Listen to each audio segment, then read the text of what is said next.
Buenos días, queridos alumnos. Muy contentos de llegar aquí, última clase del semestre. Clase número 12. Clase número 12. Nos encontramos para crecer juntos en el compartir universitario, en poder, encontrarnos y aprender juntos, crecer en este camino de conocimiento que está siempre abierto, además. Entonces, les decía por el chat que en el menú del día tenemos tres objetivos. Primero, despejar dudas sobre la psicología integral de la persona. Entiendo que es una materia que no se puede agotar completamente en una clase como la de la semana pasada. Segundo, haremos una síntesis de la asignatura. Va a ser súper importante que apliquemos los 4 dilemas de la personalidad a los últimos autores que hemos visto. Me refiero a los autores humanistas y a la psicología integral de la persona. Y tercero, analizaremos casos clínicos a la luz de las corrientes o de las escuelas de psicología que hemos revisado este semestre, o sea, perdón, desde la primera solemne hasta acá, eh, con el objetivo de prepararlos también a ustedes para rendir la segunda solemne. Partamos por el principio. Despejemos dudas. Psicología integral de la persona. Quisiera saber qué dudas les quedaron, qué concepto, si quieren, les gustaría aclarar, eh, qué aspecto todavía no les cierra. Pueden ser muchos, ¿eh? Micrófono abierto.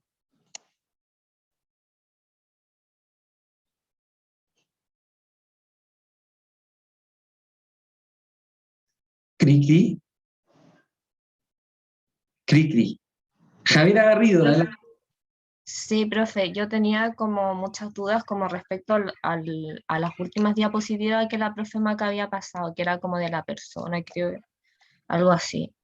Voy a buscar primero para estar bien clara. Eso, revisa bien.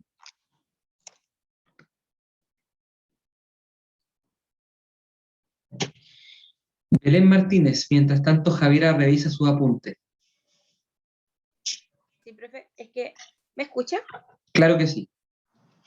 Ya, es que el concepto de experimentum, más que nada no me quedó muy claro porque sería como, se refiere a la enfermedad, ¿cierto? Ya, hay que aclarar eso. Ya. Yo pensaba también aclarar algo por ahí. O sea, hay que entender primero la cogitativa, después el experimentum, y después de eso el experimentum patológico y su rol en la enfermedad psíquica.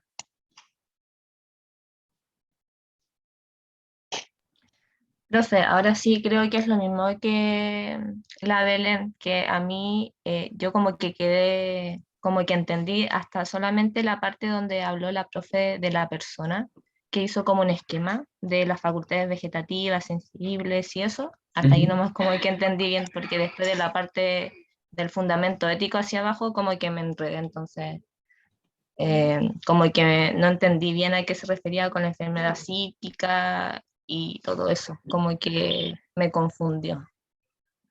Ya, bueno, tratemos de abordar también eso, en hacerlo bien en el tiempo que tenemos. Entonces sería, en resumen, el tema del experimentum, el tema de la enfermedad psíquica, el tema y lo que dices tú, el fundamento ético. Y por chat preguntan sobre cómo se trabaja la terapia. Vamos a ver si es que alcanzamos a ver eso. ¿Ok? Se partamos por ahí. Aquí están las diapositivas con las que trabajamos la semana pasada. ¿Las pueden ver bien? Sí, profesor. Hola. Sí, se ve súper. Súper. Entonces, a ver, ¿el mouse lo ven también? Sí, profesor, también. A ver, ¿hacia dónde está yendo el mouse ahora? Derecha, profesor. Y ahora, El círculo. Círculo. Circunferencia. ya están atentos, están súper atentos, excelente. Oye, ya, un poquito de humor. Entonces, Déjenme, ya aquí sí tengo todo clarito. Entonces, atención, decíamos que a nivel de las facultades sensitivas o sensibles, digamos, el ser humano tiene dos grandes poderes o potencias, las que son los sentidos y la afectividad, que también se le llaman los apetitos, el apetito y los sentidos. Esto yo entiendo que ustedes ya han visto de esto también en cursos anteriores, ¿cierto? Corríjanme si me equivoco. Entonces, dentro de los sentidos están los sentidos externos, que son los que se dirigen a captar, digamos, la forma, se llama, a captar las formas del mundo. Entiendo por forma a captar digamos, las cualidades de las cosas, mediante la vista, el olfato, el gusto, el tacto y la audición. Además, algunos autores asignan los sentidos interaceptivos, con los cuales uno puede captar el estómago, si le duele o no le duele el estómago, aunque también es cierto que se pueden reducir al tacto. Luego están los sentidos internos. Y los sentidos internos son un poco más complejos que los externos porque implican en algún grado una cierta como elaboración de lo que se percibió con los sentidos externos.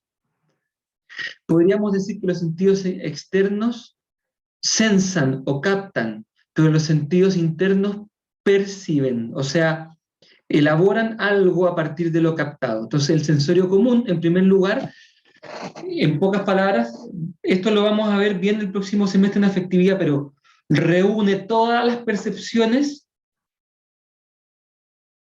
en una síntesis perceptual. Entonces, no es que yo, por ejemplo, esta es la mamadera de agua de mi hijo, entonces no es que yo vea, mira, un color verde, a una cosa que parece moverse adentro, como cosas separadas. No, yo veo esto y digo inmediatamente, esto es algo, digamos, unitario, que sirve para algo y que probablemente si lo tomo no me voy a quemar, etc. Entonces, como que, digamos, antes de pensar que es una mamadera, incluso pensemos en mi guagua, po. No sabe que es una mamadera, no lo sabe, pero ve esto, lo ve, inmediatamente estira la mano porque sabe que esto no sabe qué es, no lo puede definir, pero sabe que es algo que se agarra con la mano y que se echa así y que tiene que levantar un poco el cuello, lo sabe. Lo sabe, pero no intelectualmente. Lo sabe como procedimentalmente. Entonces, primera cosa, el sensorio común reúne y sintetiza todos los aspectos. Lo que yo veo, lo que yo olfateo de esto, huele mal, hay que lavarlo. El sabor que puede tener cuando yo succiono lo que tiene dentro, etc. Y me hago una imagen unificada. O todavía no una imagen, perdón. Simplemente reúno. Pero la imaginación, que es el segundo sentido interno, va a sacar como una especie de imagen. A mí me gusta mucho usar la palabra, la analogía, que cada vez se va a ocupar menos, pero es como que le saco una fotocopia. Es como que le tomo una foto. Entonces, después yo puedo desechar esto y ustedes lo pueden seguir viendo. ¿Se acuerdan lo que tenía yo en la mano? Claro, es porque le tomaba una foto. Digamos, ahora ustedes lo tienen como un banco de imágenes en su cerebro y ahora dentro de ese banco de imágenes han agregado esta imagen, ya la tienen. Y ese banco de imágenes, digamos, dura un rato, digamos, porque, digamos, esto para ustedes es una imagen más, un ejercicio.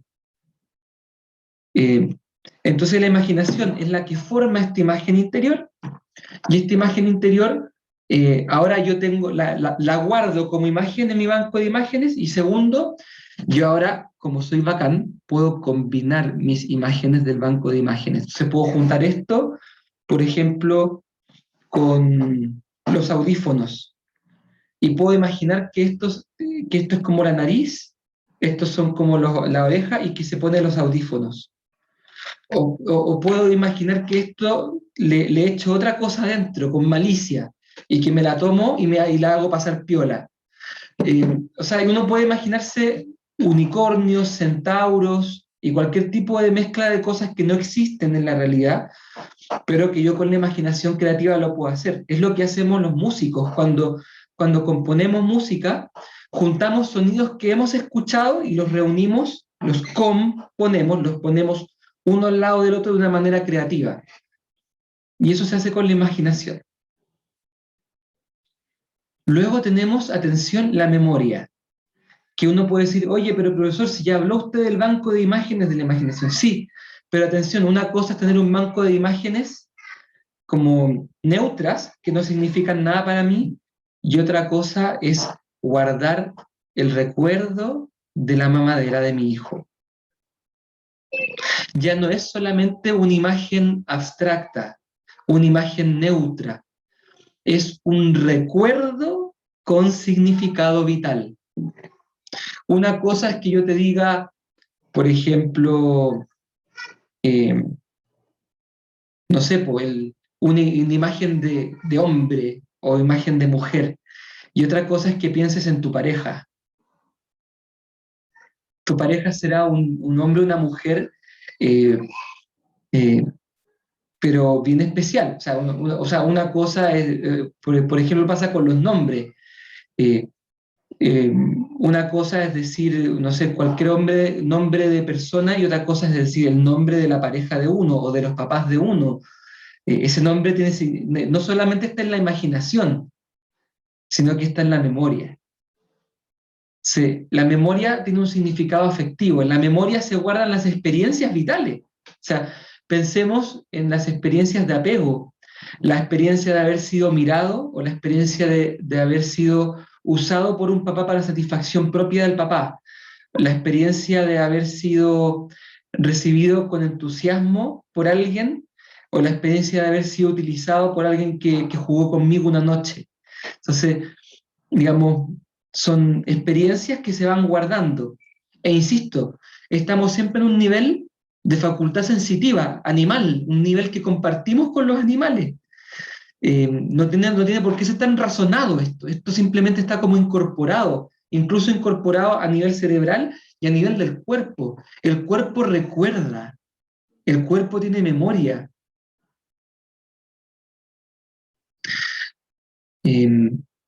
Por eso es que también hay gente que anda como encorvada, ¿la han visto? Que anda como encorvada por la vida, y uno dice, eh, aquí hay timidez, aquí como, ay, sí, perdón, hay como una especie de...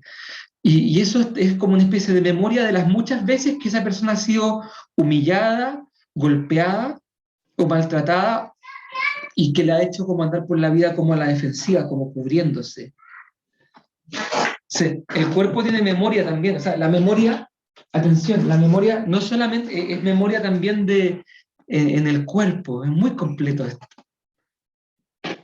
Y finalmente tenemos la cogitativa, que es el sentido interno más difícil de captar, o el más complicado, porque es muy avanzado, o sea, hace operaciones muy complejas. En primer lugar, la cogitativa tiene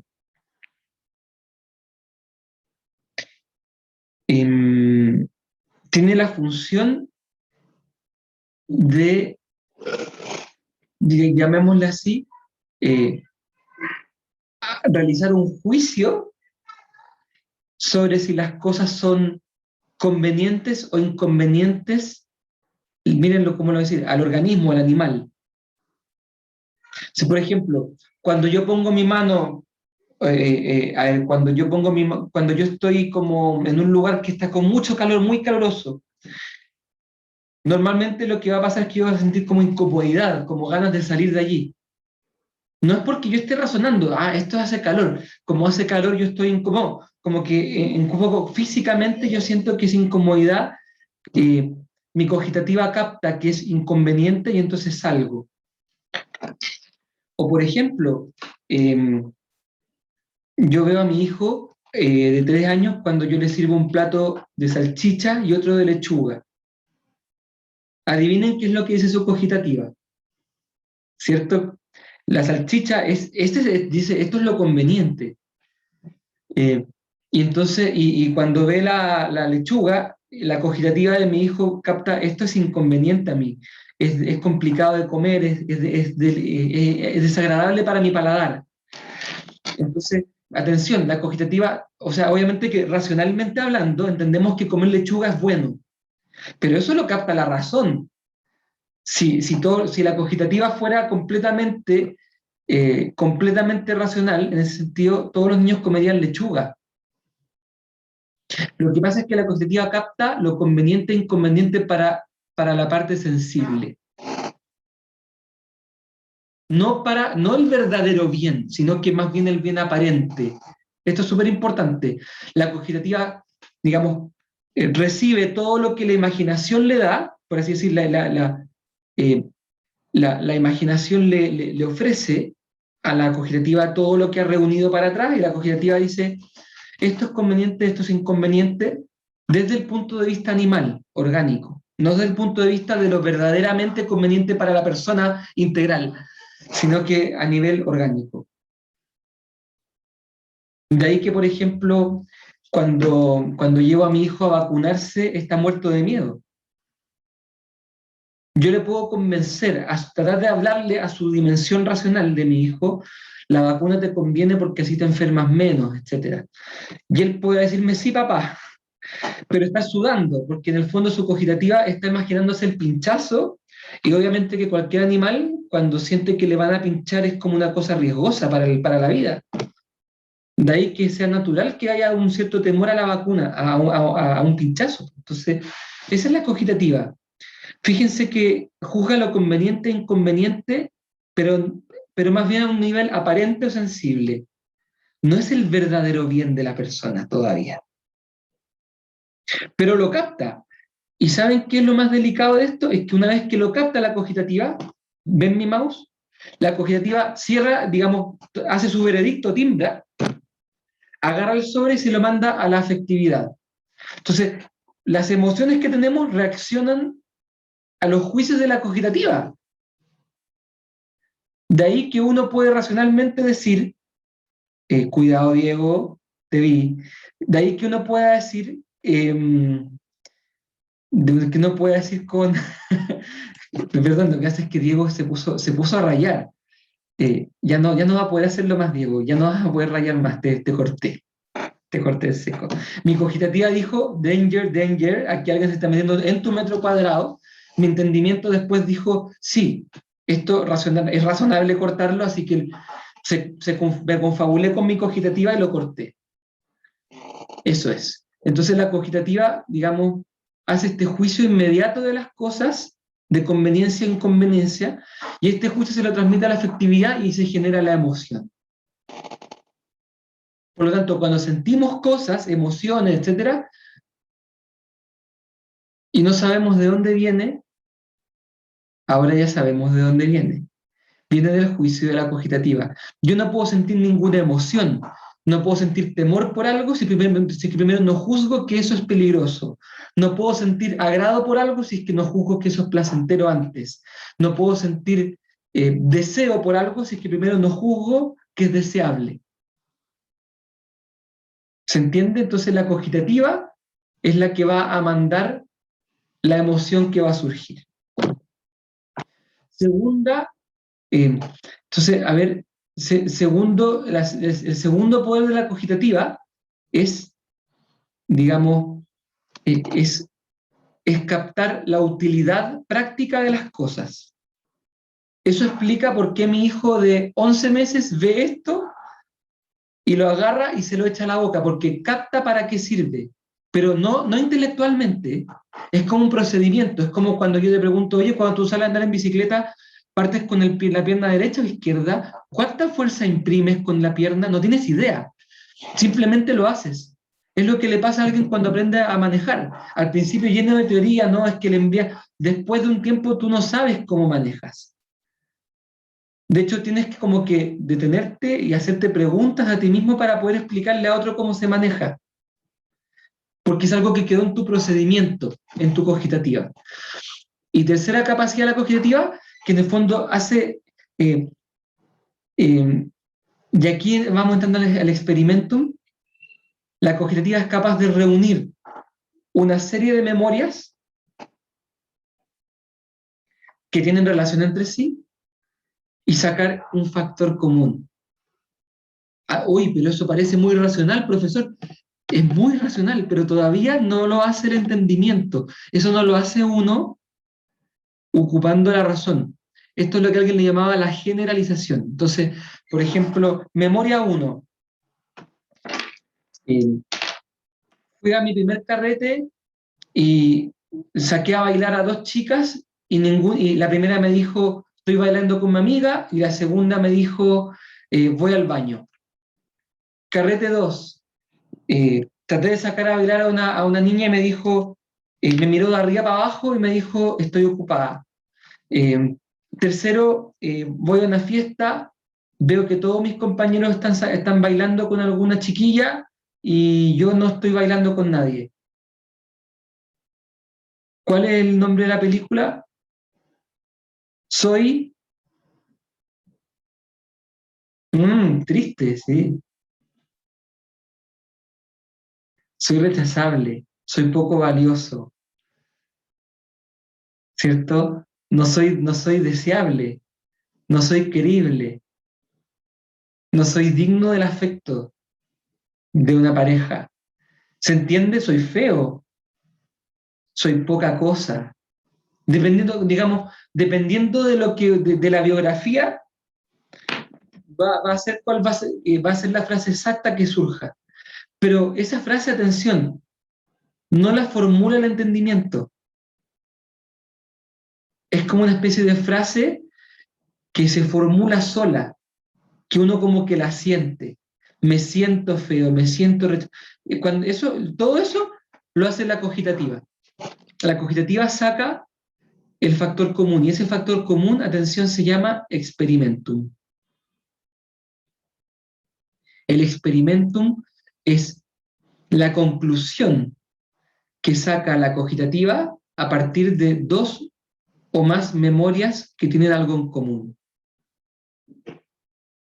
Esto explica las fobias, por ejemplo. Voy a un parque y un niño me pegó. Voy a un parque y un perro casi me mordió.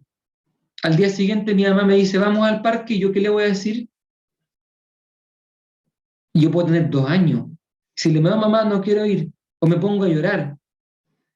No tengo por qué tener entendimiento muy desarrollado para entender que le tomé mal al parque. ¿Por qué? Porque la cogitativa, ¿qué es lo que está juzgando del parque? El parque es peligroso. ¿Y por qué es peligroso? Porque memoria 1, memoria 2, memoria 3, etc. Este es el experimentum. Todavía no es experimentum patológico, este es el experimentum, porque el experimentum también sirve para cosas positivas. Por ejemplo, y voy a poner un experimentum quizá polémico un poco. Estoy muerto de hambre, voy al McDonald's y me siento como en el cielo. Segundo día, estoy muerto de hambre, voy al Kentucky Fried Chicken y en el cielo. Tercer día, muerto de hambre, comí ensaladita y quedé con hambre. ¿Qué conclusión saca la cogitativa? Que el McDonald's, el Kentucky y el Burger King y las comidas chatarras son lo máximo y hay que repetirlo, y que la ensaladita, claro, la ensaladita le falta sal, la ensaladita no es tan rica. Entonces también uno se va formando ideas de lo que es positivo y negativo, insisto, a nivel orgánico todavía, a nivel biológico, a nivel sensible.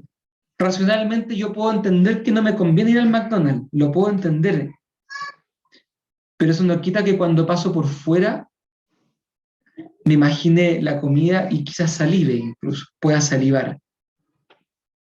Eso es la cogitativa. Entonces la cogitativa, de alguna manera, es como una especie de razón o entendimiento, pero sensitivo menor y menos potente, porque además es involuntario.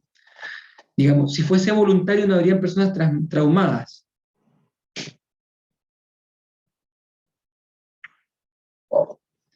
Exacto. Entonces el experimento, atención, saca conclusiones de todo. Saca conclusiones del contexto, de los objetos, Y, sobre todo, atención al psicólogo que le interesa, que el experimentum saca una conclusión de uno mismo. Entonces, atención, el experimentum de esta persona que va a los carretes, que les dije antes, puede ser: las mujeres son todas malas, son todas maléficas. Porque claro, porque todas me trataron mal, pero también, o decir, los carretes son aburridos, también. Pero el que más le interesa al psicólogo es el experimentum sui, se llama en latín, experimentum sui, que es el experimentum que se hace uno de sí mismo, del estilo: soy penca, no me la puedo, la vida me supera. O soy el galán del curso, me agarro a quien quiero, hago lo que quiero, nada me detiene. Se dice experimentum sui, lo voy a escribir por el chat. Experimentum sui.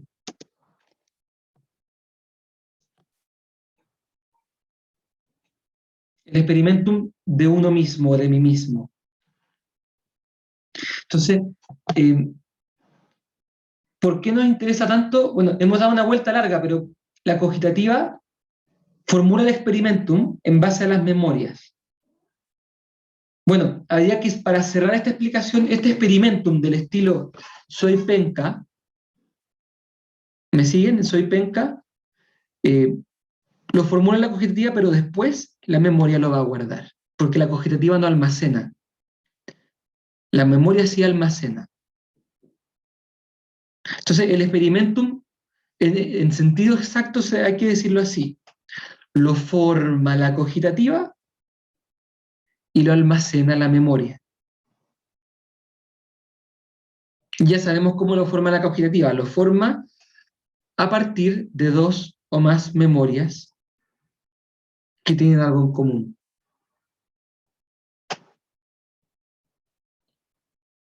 Sí, es interesante lo que añade Vicente en el chat. Al final, la cogitativa va armando una especie de narrativa sobre quién soy yo, qué es la gente, qué es lo valioso y qué es lo que no es valioso. Entonces, cuando ustedes le digan que en gustos no hay nada escrito, mentira. En gustos, digamos, lo que a ti te gusta o no te gusta, seguro que lo puedes explicar a partir de tu experiencia vital. Seguro, seguro que sí. Y otras cosas de tu gusto a partir de la biología, de cómo está armado tu cerebro, de las hormonas que andan circulando por tu cuerpo, y todas esas también influyen en tus gustos. Y también hay algo de la cultura también, porque en una cultura donde te ofrecen, hay culturas donde te van a ofrecer cosas que en otras no te ofrecen. Entonces, obviamente el McDonald's te va a gustar en una cultura occidental, pero donde no hay McDonald's te va a gustar, no sé, el gato asado quizá. Y, o el ratón asado, y vas a encontrar que el ratón asado es lo máximo, y porque en tu cultura te enseñaron eso. Entonces, digamos, en gustos hay mucho escrito. Pero al final se articula todo en la cogitativa. Bueno, la pregunta que hacen por el chat es fantástica. ¿Se puede cambiar el experimentum sui? Lo digo al revés. Si es que no se pudiera cambiar, yo dejo de atender pacientes hoy día mismo. O sea, todo el trabajo de la psicoterapia consiste en que la persona se dé cuenta que se ha hecho una atribución de sí mismo o un experimentum sui en este lenguaje que lo ha hecho como una generalización equivocada, que se ha basado en dos o tres memorias, pero que en realidad son parciales, que no representan todas las experiencias posibles del mundo. Entonces, y por supuesto que además a la cogitativa hay que añadirle nuevas experiencias que ayuden a contrarrestar las experiencias negativas. Entonces, por ejemplo, alguien que ha sido muy rechazado o que ha recibido mucho bullying en el colegio, habrá que preguntarle por cuáles han sido las experiencias donde se ha sentido acogido, para que las pueda computar. Bien, entonces, ¿qué es lo interesante? Que este experimentum le vamos a llamar patológico cuando es un experimentum que, uno, digamos, se distancia de la realidad de las cosas, y dos, lleva a algún tipo de patología. ¿A qué me refiero con que se distancia de las cosas? Por ejemplo, cuando uno escucha a un paciente decir que soy la peor persona, ese juicio no puede ser realista. Imposible. ¿Cómo va a ser la peor persona? O sea, tú conoces a las 6.000 millones de personas del mundo y te has puesto en el último lugar del rating. ¿Y en base a qué criterios te has puesto al final de las 6.000 millones de personas? O sea, no puede ser realista un experimentum tan polarizado. ¿Me explico? Tampoco puede ser realista un experimentum del estilo estoy gorda si es que en realidad estoy pesando 40 kilos. No puede ser realista. Tampoco puede ser realista un experimentum del estilo todo es posible para mí.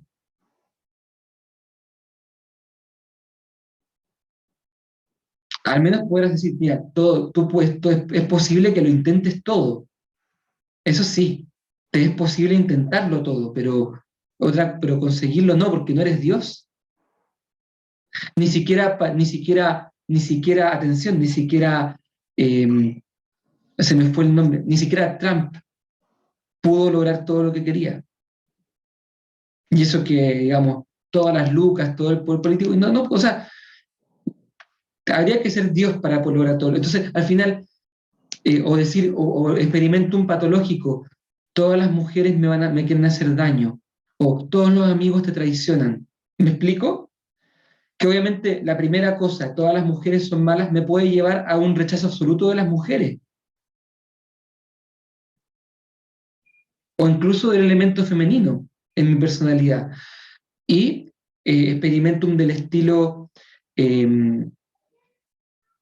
eh, digamos, dije todas las mujeres son malas y después dije, eh, se me fue, pero lo que quería decir es que, lo que quería decir es eso, o sea, los experimentum cuando se apartan de la realidad objetiva, por supuesto que alguien podrá preguntar, bueno, profe, pero ¿qué es la realidad objetiva? Buena pregunta también, tienes razón. Hay que discernirla, no es tan fácil. Pero por supuesto que cuando se aparta demasiado, ahí hay un experimentum que es patológico. ¿Y por qué es patológico en segundo lugar? Porque te lleva a la patología. Entonces, un rechazo absoluto a las mujeres te puede llevar a la misoginia, a odiar a las mujeres. Pero en el fondo las odias porque en el fondo sientes que son malas, porque en el fondo nunca ninguna te trató bien. O te puede llevar a la fobia social, pues si sientes que las situaciones donde hay mucha gente te va mal y te quedas solo, entonces ¿por qué vas a querer juntarte con mucha gente? Entonces, todos los problemas psicopatológicos se pueden reconducir a algún experimentum patológico. Y todo experimentum patológico se puede reconducir a un juicio de la cogitativa en base a algunas memorias. Por lo tanto, ¿en qué consistiría la terapia? Sanar esas memorias negativas y ofrecer otras memorias más adaptativas. Este es un resumen muy rápido. Y esto lo mismo que he dicho yo hoy día es una clave que sirve para entender psicoanálisis, teoría cognitivo-conductual, en parte algunas cosas de lo humanista. Por eso es que llamamos que este es un metamodelo. Esto no viene a reemplazar a las otras teorías, sino que viene como a darle una especie como de piso para que las otras teorías tengan donde poner los vasos. Como, ¿dónde pongo la represión? Bueno, mira, ven, la represión es una especie de rechazo de la cogitativa a una cognición negativa de sí mismo.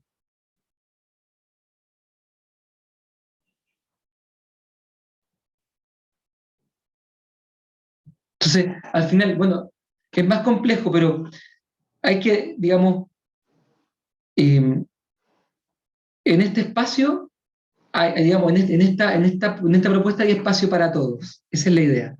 Entonces, finalmente, el conflicto psíquico es eso, que la cogitativa forma un experimentum patológico, y el experimentum patológico, acuérdense que la cogitativa envía sus conclusiones ¿a dónde? ¿A quién se las manda? A la memoria. No. Ah, sí, sí. La conclusión del experimentum patológico queda registrada en la memoria, pero también, atención, la cognitiva todos sus juicios, los timbra y los manda a la afectividad. Entonces, de ahí que un experimentum patológico implique emociones patológicas, afectividad patológica. De ahí que la depresión, la ansiedad, todas provienen de experimentos patológicos.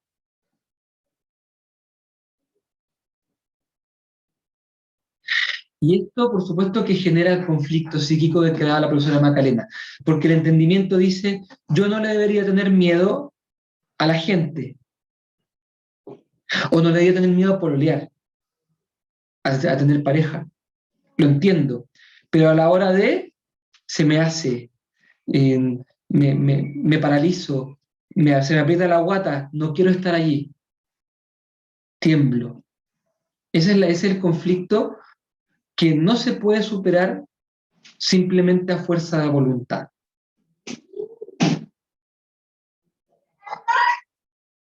Bien. Hasta aquí. ¿Ha quedado más claro? ¿Ha quedado más claro el tema del experimentum? Solamente me faltaría el fundamento ético, excepto que hayan algunas preguntas de lo que acabo de decir. Javiera, tú tienes la mano levantada, yo he sido muy descortés contigo, no te daba la palabra hasta ahora. No, tranqui, profesor.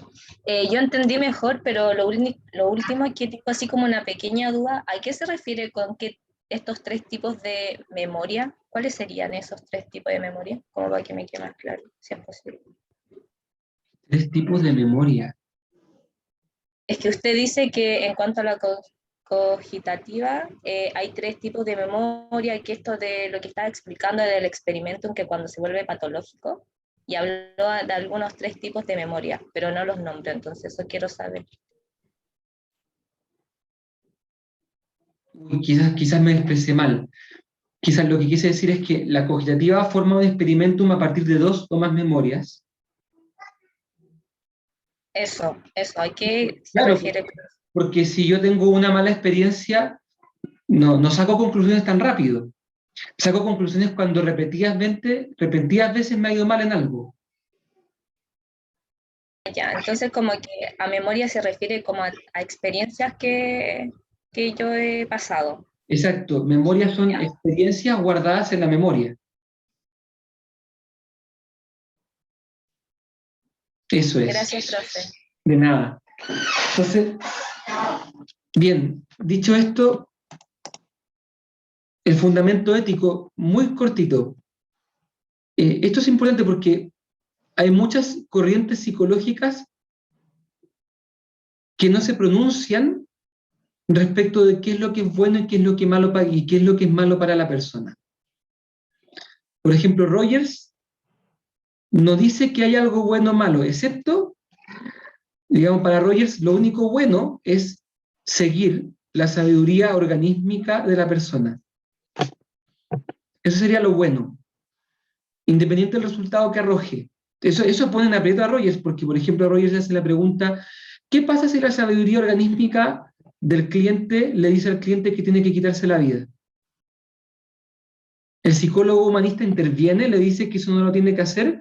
¿O le dice, te acepto incondicionalmente, dale, ya sí, dale, que te vaya bien? Y Rogers, muy audaz, dice, el psicólogo no le puede decir al paciente qué hacer, tiene que confiar en el paciente. Es audaz. Pero Rogers, en el fondo, no quiere contestar la pregunta, no quiere contestar si acaso es bueno o malo que el paciente se suicide. Para Rogers, lo único importante es que el paciente siga su organismo. Les digo un secreto en palabras nuestras, que siga su cogitativa. No su entendimiento. El entendimiento no, es la cogitativa. Entre nos. Entonces, claro, Rogers un poco invita a que la persona viva en torno como a lo que le surge, a lo que le nace. Y por supuesto que ¿qué es lo que me nace? Lo que la cogitativa enjuicia automático. O sea, si a mí me nace no ir a un carrete, no voy. Y el entendimiento está de más para Rogers. Rogers es desconfiado del entendimiento. Para Rogers, ojalá que uno simplemente como que viva intuitivamente y no piense mucho las cosas. Ese es Rogers, te estoy siendo brutalmente sintético. Pero bueno, la psicología integral de la persona sí tiene un orden. Así como, bueno, Freud decía, que es lo que es bueno es hacer consciente lo inconsciente. La psicología integral de la persona va a decir, ¿qué es lo bueno? La armonía. Pero la armonía tiene que ser triple. Una armonía entre la persona consigo misma. ¿Han escuchado que en el Murci Roja, creo que decía, yo puedo estar en desacuerdo conmigo mismo? O quién era, o Gary Medel era, no me acuerdo, que decía, yo tengo derecho a no estar de acuerdo conmigo. Que uno dice, da risa, pero es cierto, digamos, una armonía verdadera con uno mismo significa que hay coherencia interior, coherencia entre los valores que persigo, los actos que hago y lo que siento. Por ejemplo, ejemplos de desarmonía. Hago algo por deber sin disfrutarlo.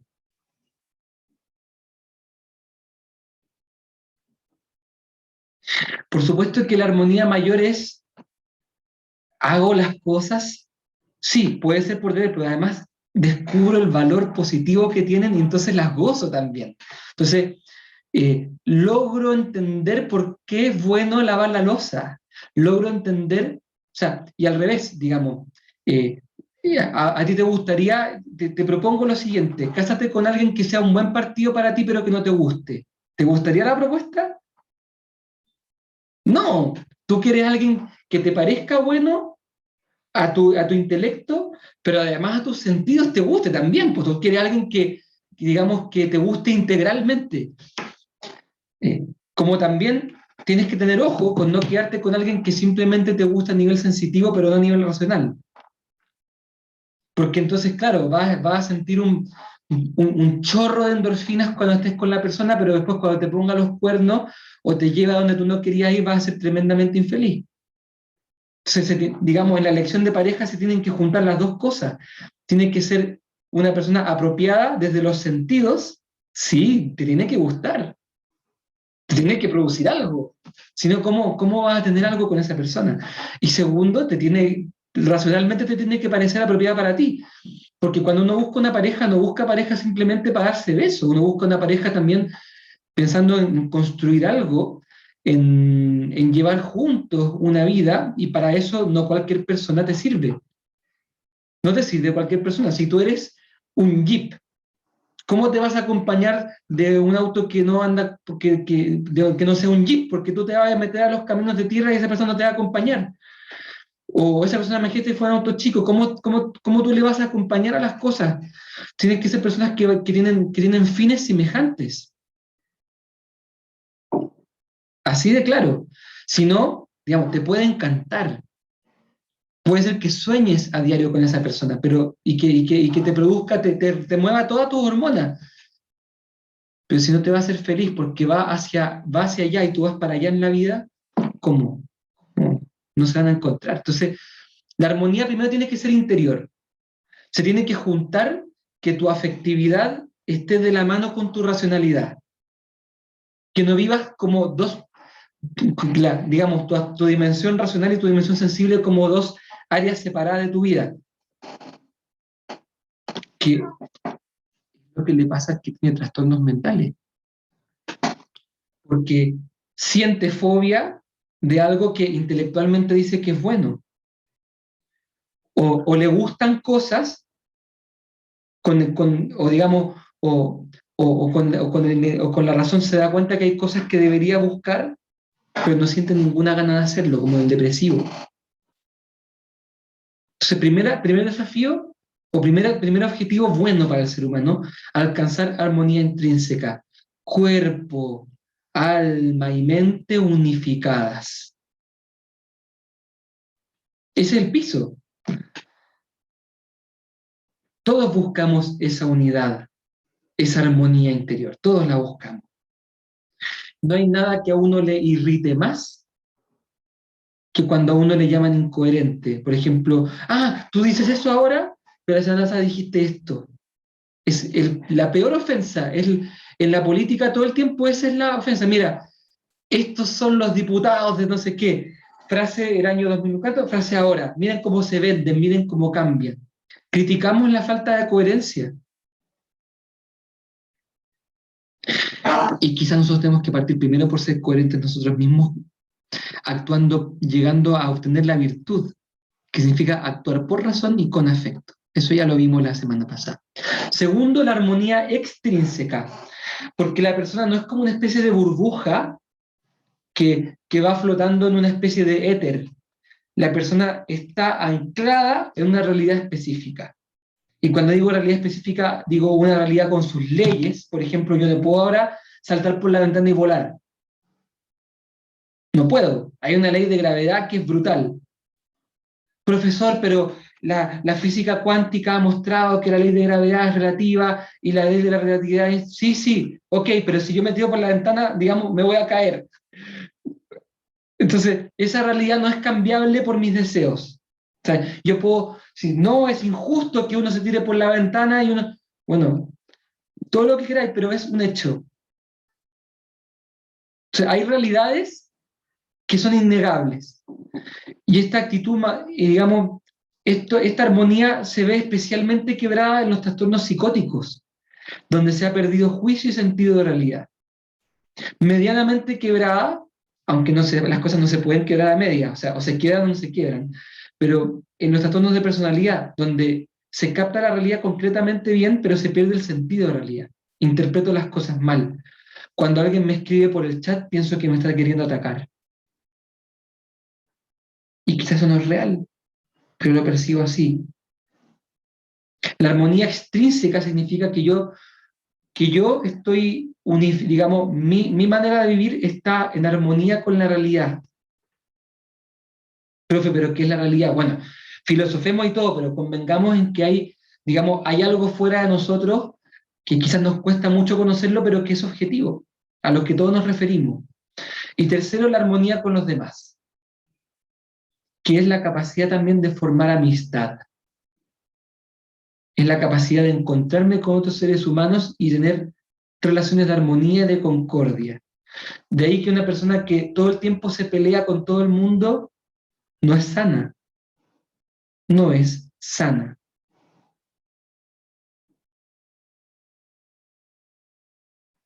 Entonces, el psicólogo integral de la persona buscará ayudar a la persona, a su paciente, a alcanzar estas tres armonías.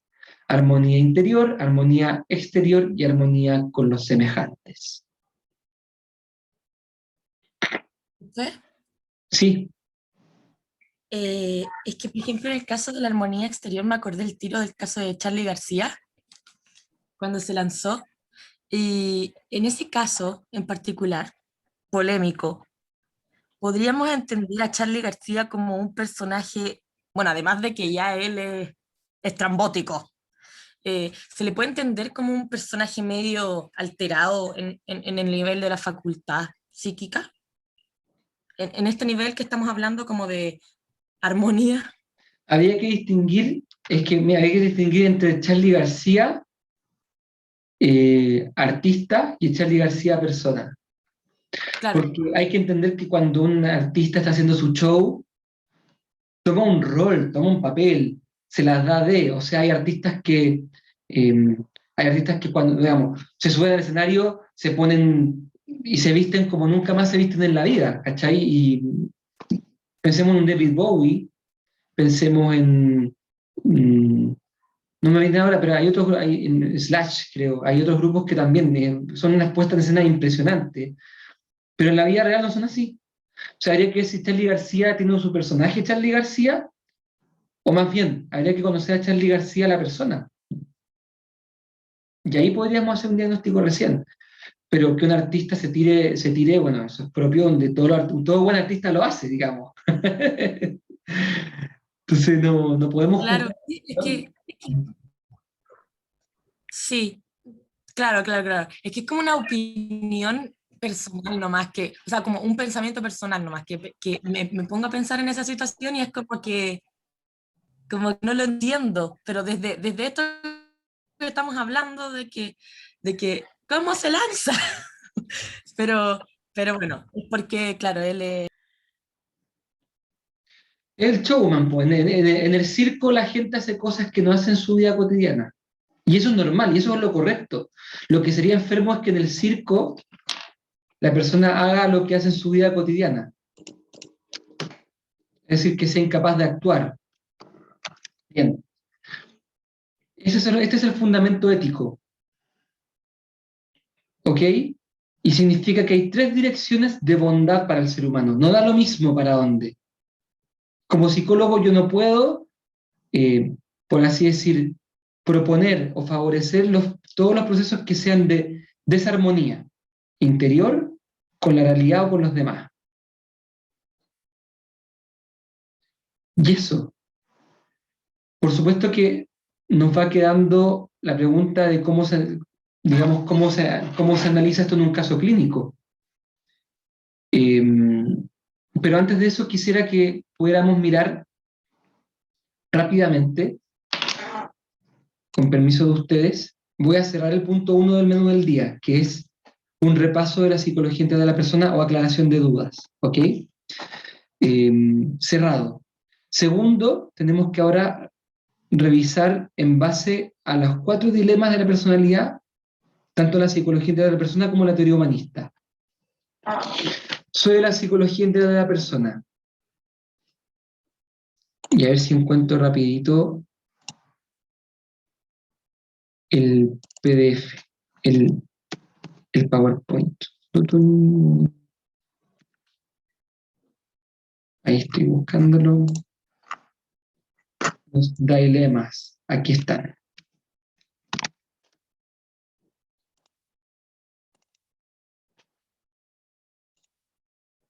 Psicología integral de la persona. ¿Es internalista o situacionista? Situacionista. Uh-huh. Depende del contexto.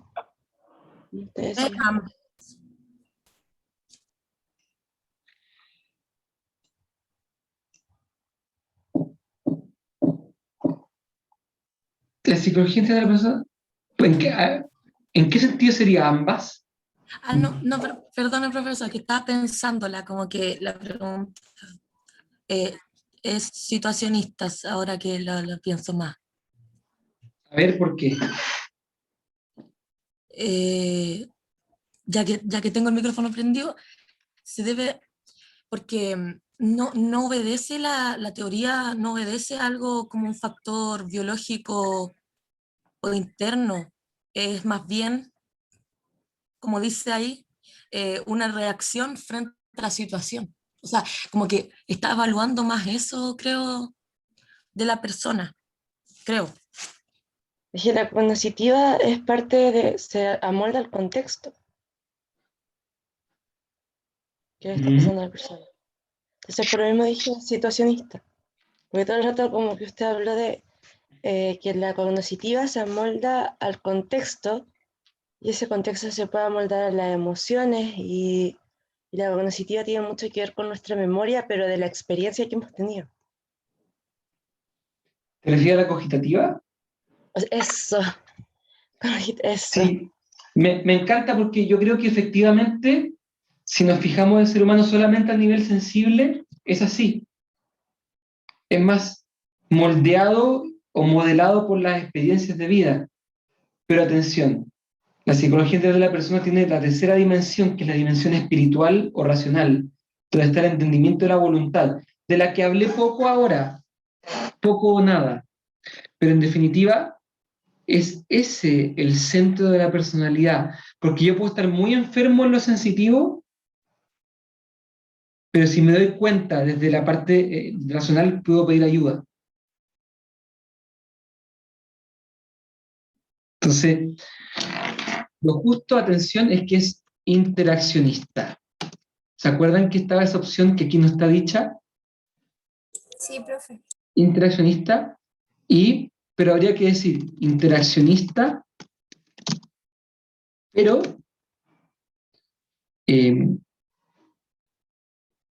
digamos, matizando, pero en última instancia, la persona madura actúa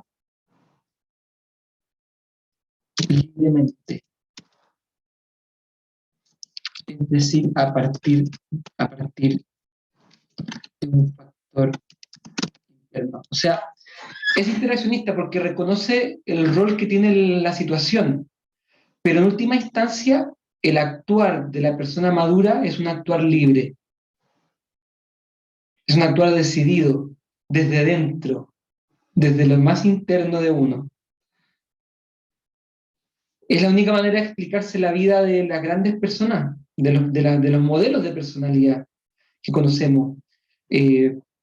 Personas que se han destacado, que han llegado a ser personas ejemplares, son personas que todas, digamos, más que dejarse moldear por la situación, han sabido moldear la situación en base a sus propias luchas. Entonces, hay algo en esa libertad profunda de la persona que es lo que finalmente manda.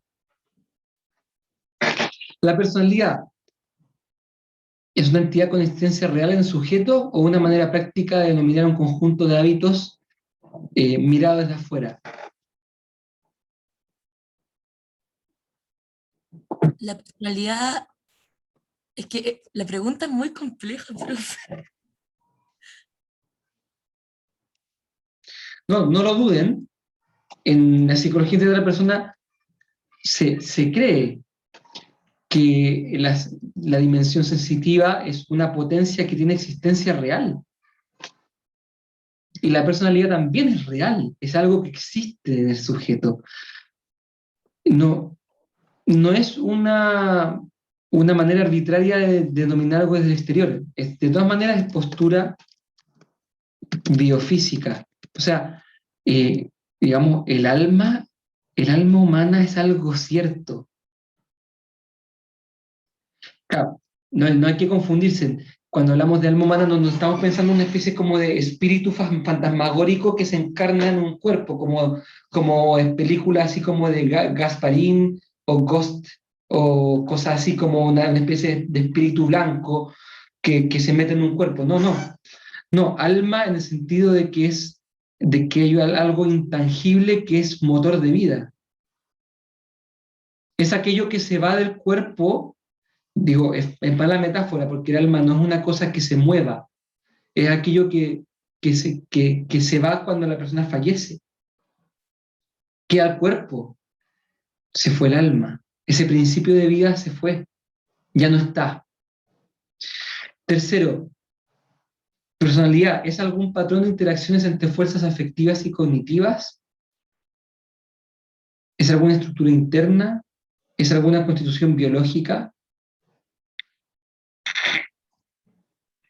Fuerza afectiva y cognitiva, según yo. A lo psicoanalítico. Porque lo que es interno sería el temperamento. Lo biológico. Fíjense que aquí de nuevo la riqueza de la psicología integral de la persona se manifiesta en que considera las tres explicaciones. Considera las tres explicaciones. Por una parte, uno, la explicación dinámica se puede ver en las estructuras de acción, donde está esa tensión entre actuar por afecto, por razón, contra la razón, por afecto, etc. Dos, la explicación estructural, lo estoy copiando por el chat también, explicación estructural, se puede ver en las virtudes adquiridas. Por ejemplo, el que tiene el rasgo de la fortaleza, o la templanza, o la virtud de justicia, de magnanimidad, porque persigue siempre llegar a lo más que puede, o que tiene la virtud de la eutrapelia. ¿What, profe? Eutrapelia sabe jugar, sabe asignar tiempos a jugar y después vuelve a trabajar. no se queda pegado jugando. El que tiene la virtud de la moderación para comer, el que tiene la virtud de moderar su enojo, que se llama mansedumbre. Es una palabra, es una medida súper añeja, pero mansedumbre es eso, la capacidad de dominar el enojo. Y la clemencia, la capacidad de refrenar el castigo. Todo eso son virtudes que realmente se adquieren y que cuando se adquieren hacen que los actos sean fáciles, gozosos y buenos. Tercero, la explicación biológica se puede ver en la relevancia del temperamento y del cuerpo en general.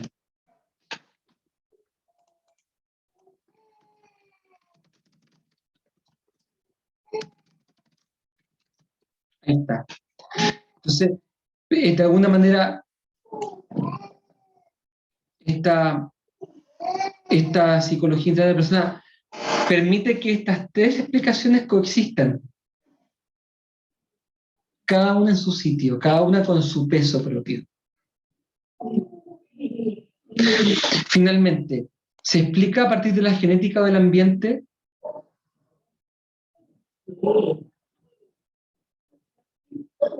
De las dos cosas. Las dos cosas porque coexisten en el medio. Como la mayoría de las posturas más modernas, en ambas, genética y ambiente.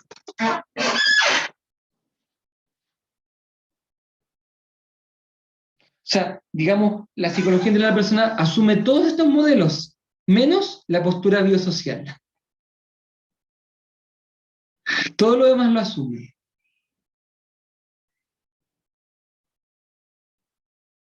Bien.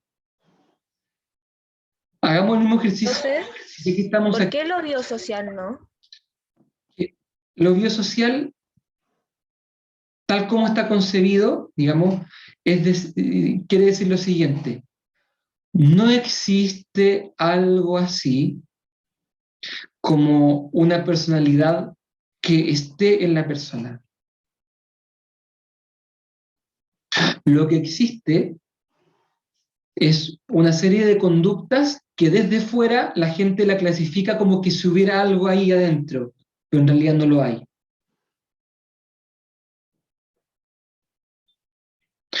El nombre puede ser, no, atención, quizá el nombre biosocial no es muy buen nombre, porque quizá uno dice, ay, pero lo social obvio que importa. Sí, sí, importa lo social. Lo que pasa es que la postura biosocial no quiere decir que importe lo social. La palabra biosocial refiere a eso, que los rasgos no tienen existencia real, sino que solamente son como una realidad social,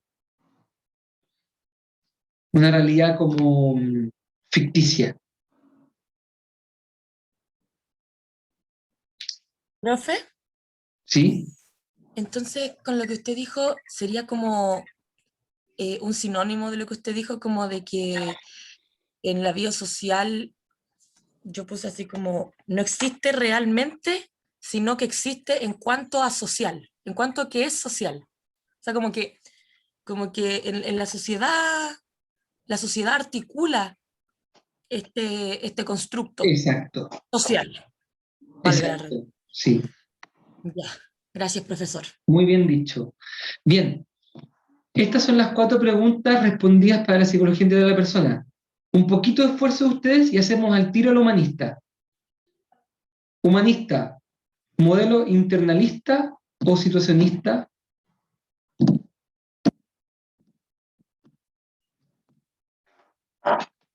Internalista.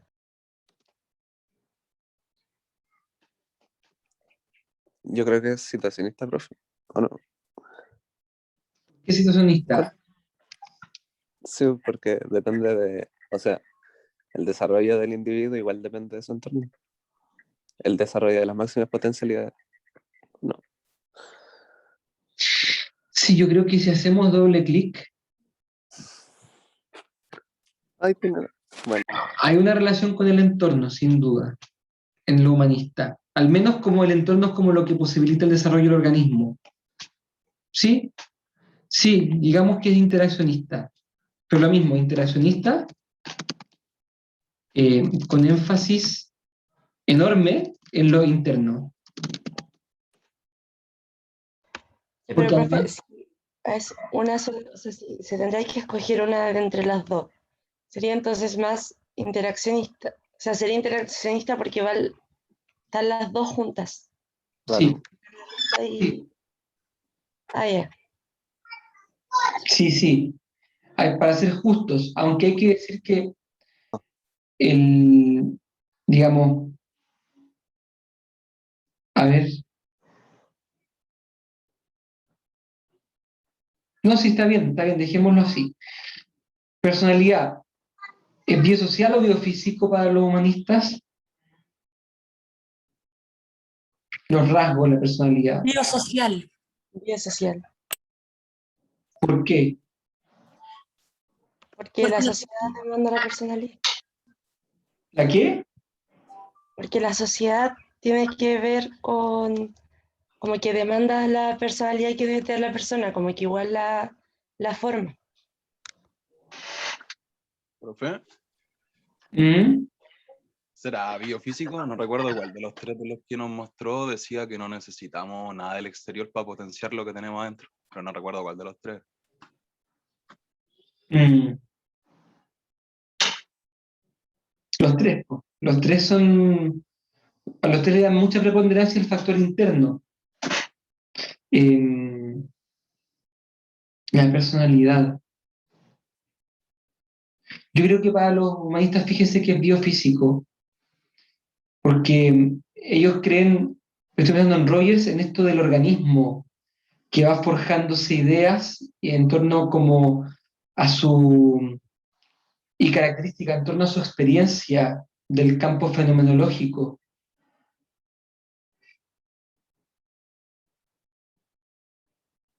Sí, me la jugaría más por lo biofísico. Sí. Si es que en algún momento alguien lo ve distinto y lo demuestra, bacán, bacán que lo conversemos. Tercero, dinámico, estructural o biológico.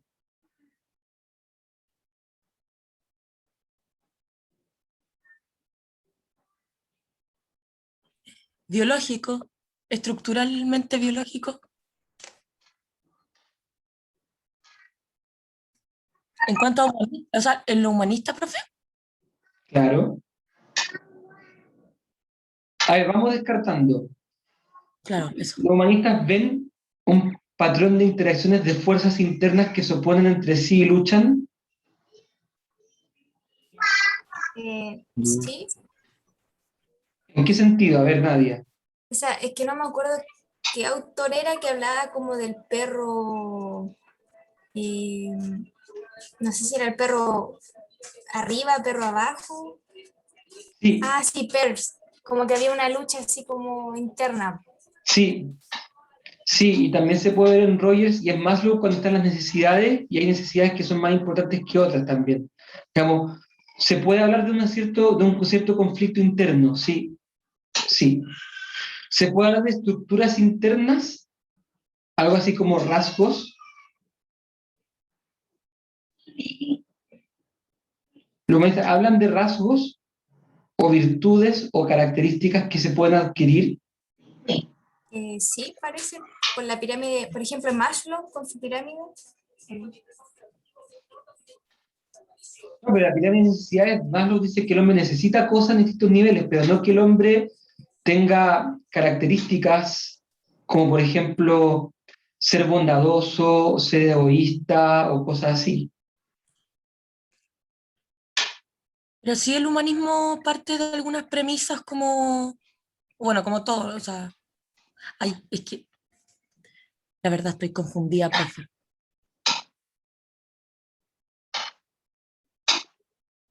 No, una cosa es que los humanistas crean que el ser humano es intrínsecamente bueno. Otra cosa es que lo digan que tal persona, por ejemplo, es bondadosa, es empática y es floja, o como que diga características de las personas.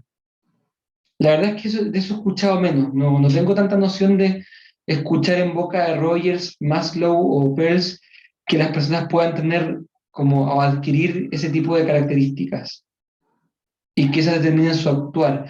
Más bien el actuar de las personas, en el caso de humanista, está guiada como por este instinto de autorrealización. Entonces, de nuevo, es como una fuerza afectiva. Yo descartaría la estructura interna, fíjense. Y constitución biológica, yo no he escuchado nada de biología en ningún autor humanista, nunca. Cuando habla del organismo, Rogers no habla tanto del organismo biológico, sino que habla como una especie como del organismo psíquico.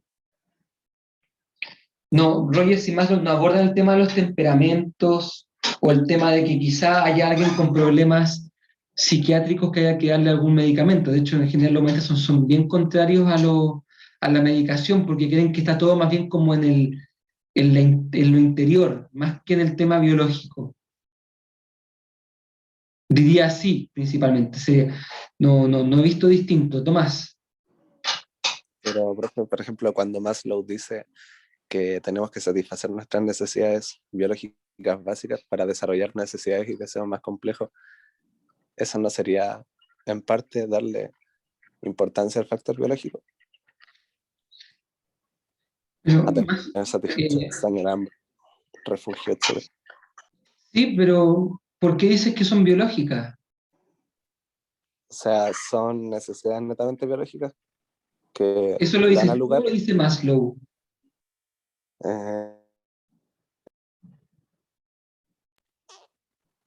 O sea, lo digo yo. Porque Maslow habla de la necesidad de comer y todo eso, pero en ninguna parte dice que sea biológico. No, porque serían cosas fisiológicas que necesita el ser humano. Claro, necesidades fisiológicas.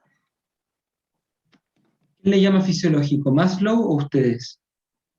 Es que, según la Creo que igual pirámide de Maslow lo Maslow, dice así. la primera escalón es necesidades fisiológicas. Le llama Es lo fisiológico. primero que tenemos que como que lograr para poder avanzar en su pirámide.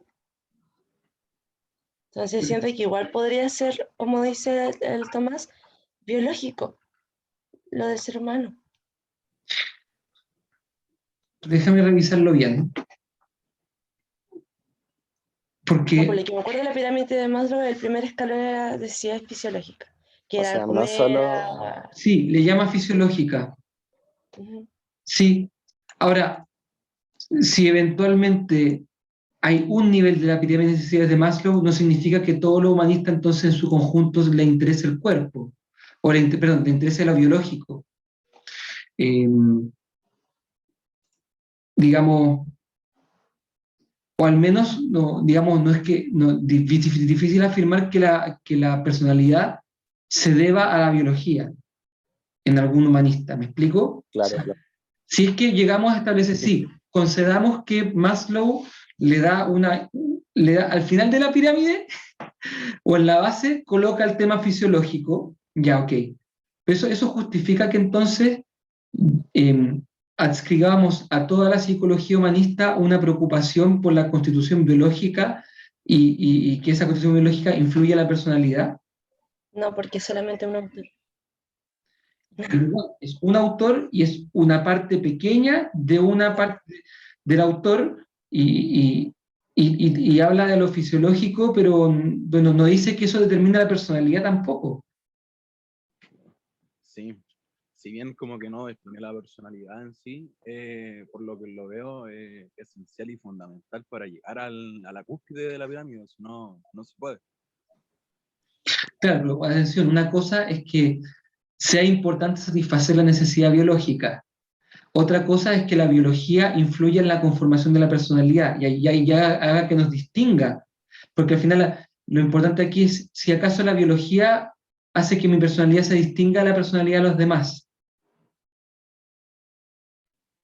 Sí, Sí. yo no, perdón, pero pienso yo que es muy poco lo mencionado acerca de algún factor biológico como para poder decir que efectivamente a los autores humanistas les importa, por ejemplo, el temperamento o el sistema nervioso o consideren que puedan existir algunos desórdenes que provienen más bien como de la biología que desde lo psicológico.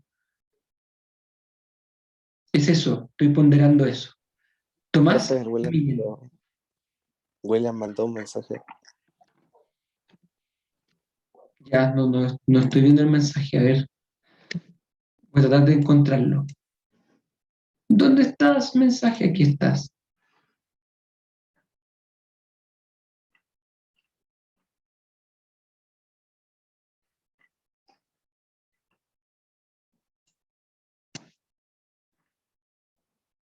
Ya.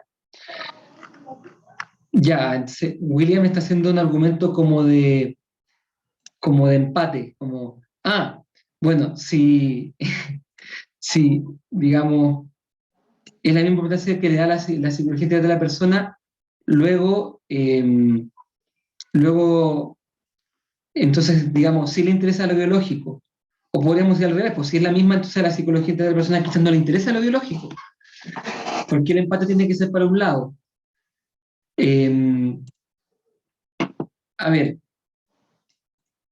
hay una diferencia porque la psicología integral de la persona sí considera las facultades vegetativas y además considera el cuerpo.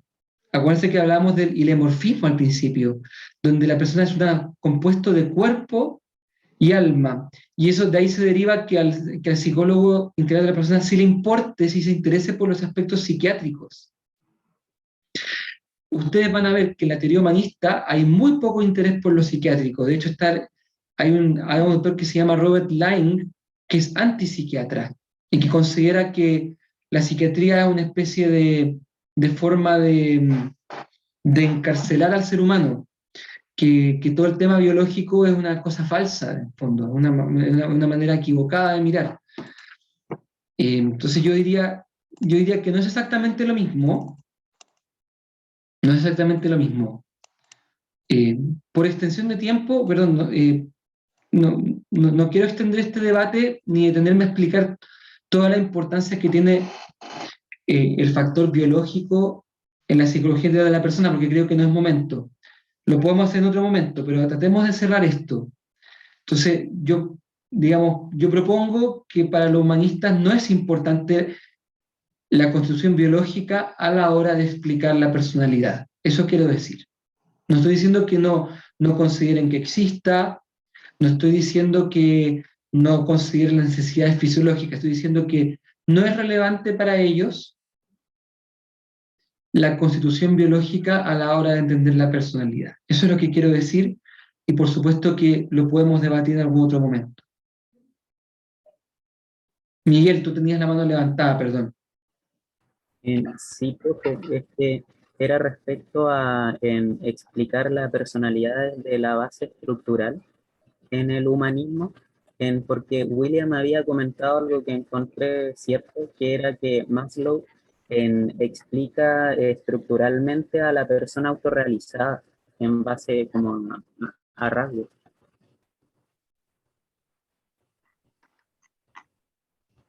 Como que podría ser una excepción. Hay que distinguir dos cosas, porque la persona autorrealizada constituye como una especie de, digamos, de persona que logra un nivel de realización personal mayor y que se transmite eso a una serie de conductas. Pero no habla no habla de un rasgo autorrealizado. Autorrealizado sería como una cosa que va más allá. No es un rasgo de personalidad que distinga a uno de otro. De alguna manera, todos estamos llamados a ser autorrealizados. Todos estamos llamados a ser autorrealizados. Pero alguno será más amable, otro será más empático, otro será más social. ¿Me explico? Sí, Entonces, sí. no es exactamente lo mismo. O sea, la autorrealización es como una especie de dirección en el crecimiento personal, pero no es un conjunto de características que distingan a un sujeto de otro, como si son los rasgos. Esa es la idea. Ya, gracias. Ahora, estaba buena la inquietud en todo caso, hay que decirlo. Finalmente, para los humanistas, ¿La personalidad se explica a partir de genética o ambiente?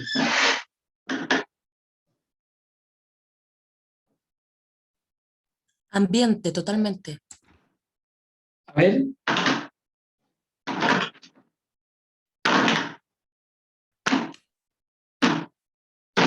No tengo duda. Creo.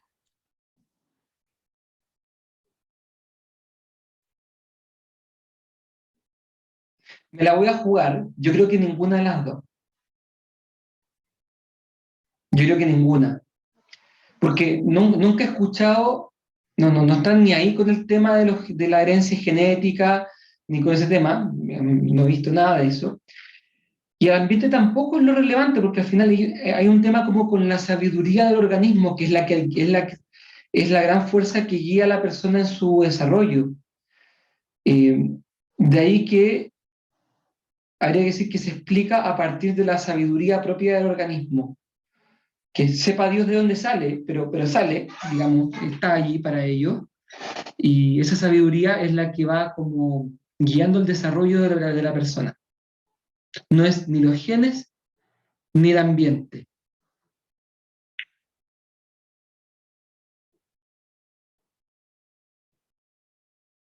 Me la juego. Profe, voy a llegar a revisar la infografía, o sea, porque estoy con unas dudas. Revisen nomás y lo vamos conversando. Bien, estimados. Última pregunta, Javiera, y vamos a un descanso porque tenemos que pasar a la última parte. Profe, en la pregunta anterior que de la personalidad según tiene interacciones dinámicas, estructurales, entonces tampoco en la corriente humanista no tiene ninguna, o tiene... Sí, dijimos dinámica que sí, Ah, ya. porque hablaban de un conflicto interno. Peirce hablaba del perro de arriba, perro de abajo. Rogers hablaba de, digamos, ¿cómo le llama él? La personalidad integrada y la personalidad B desintegrada. Tiene otro nombre, pero ya lo voy a recordar. Y Maslow habla también de una serie como de interacciones entre los distintos niveles de necesidades, por ejemplo. Tiene sentido hablar de un conflicto interior. Y en la última, profesor, que me perdí sería ninguna. Ninguna. Ninguna. En realidad, los humanistas creen en una especie de fuerza intrínseca hacia el bien, a la que le llaman sabiduría organísmica. Esa es la que va a guiar el desarrollo de la personalidad. Ni los genes, ni el ambiente.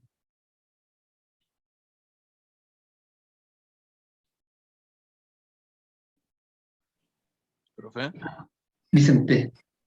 a esto último que acaba de decir se le podría decir como, no sé, como la búsqueda de la mejor versión de sí mismo, así como esta sabiduría organísmica. Siempre y cuando lo entiendas como una sabiduría organísmica que es como una fuerza inconsciente. Ah, ya, ok. O sea, lo digo de la siguiente manera. Como que yo tendría que un poco como que abandonar mis planes conscientes para descubrir mejor cuál es la sabiduría organísmica que tengo acá adentro y seguirla. Ya, bacán. Muchas gracias.